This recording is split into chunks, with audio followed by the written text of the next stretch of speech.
For a man who wanted to share his dream with millions, Dr. Martin Luther King Jr. opened himself to only a trusted few, Clarence Jones among them. He was more than just King's lawyer. He was charged with crafting King's legacy speech.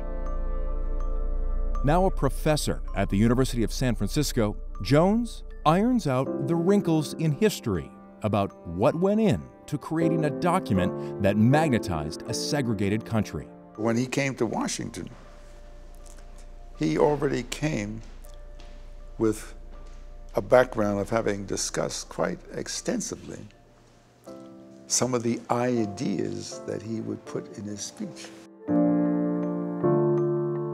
The night before the March on Washington, leaders from religious, labor, and civil rights groups huddled at the Willard Hotel to pitch ideas for King's speech. Jones took detailed notes, and some weren't happy with what he was writing down. I became a little defensive, but not really, because they were attacking me for not being accurate in reporting what I heard and made notes on. So Martin, looking at this with a little bit of exasperation, he said, "Okay, thank you so much for your advice. I'm going upstairs to Coretta. I'm going to go upstairs with Coretta and finish my speech and counsel with the Lord.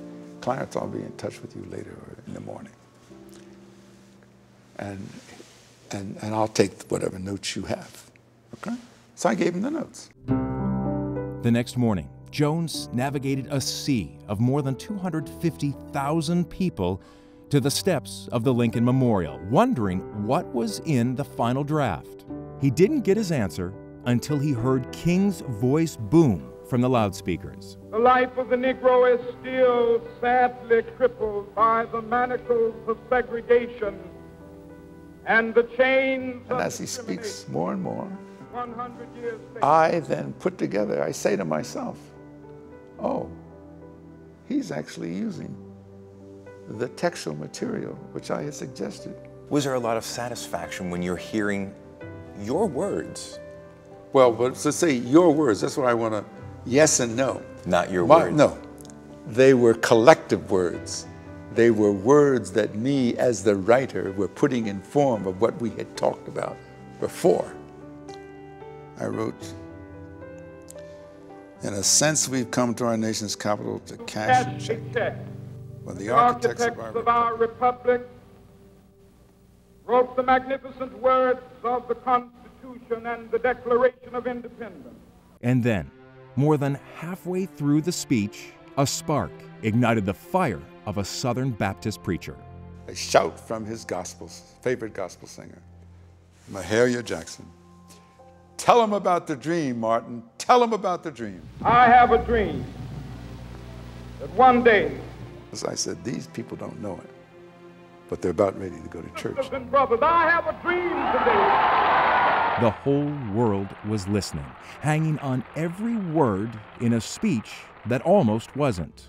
Everything from the moment of the introduction by Mahalia Jackson, everything thereafter in the speech was spontaneous and extemporaneous. So that which everybody is celebrating 50 years later is a speech that he didn't intend to give. The unintentional that became the unforgettable. But not only that, let freedom ring from Stone Mountain of Georgia. Let freedom ring from Lookout Mountain of Tennessee.